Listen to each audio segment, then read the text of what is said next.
Bonjour à toutes et à tous, un exercice qui va nous permettre d'additionner des durées. Premier cas, un cycliste remporte une course en 2 étapes.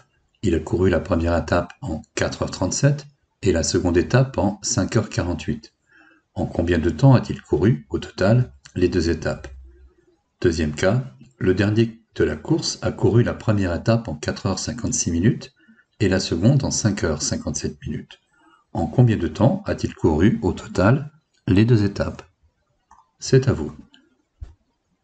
Il faut additionner le temps de parcours de chaque étape en distinguant bien les minutes et les heures.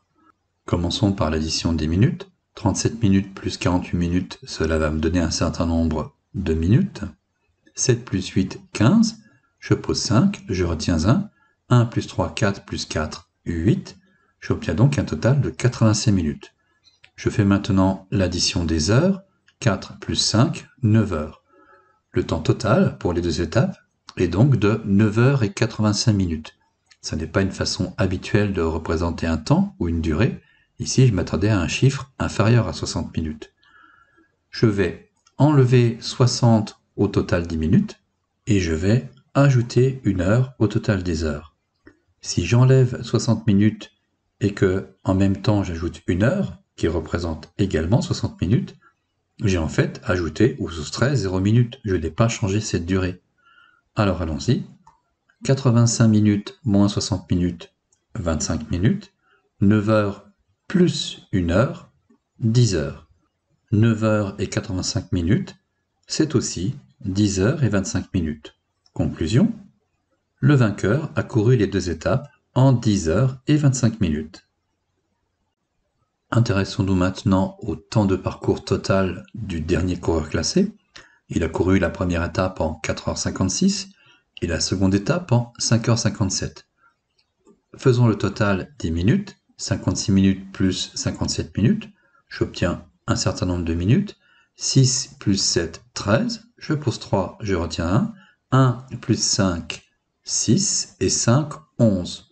Je pose 1 et j'ai une retenue. Qu'est-ce que je vais faire de cette retenue? Je vais la poser ici. En fait, 56 plus 57, ça me donne un total de 113, soit 113 minutes. Ce que je ne dois surtout pas faire, c'est la reporter machinalement sur le chiffre des unités des heures.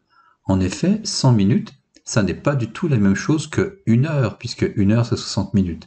Ce serait tout à fait incorrect de continuer mon calcul comme ça.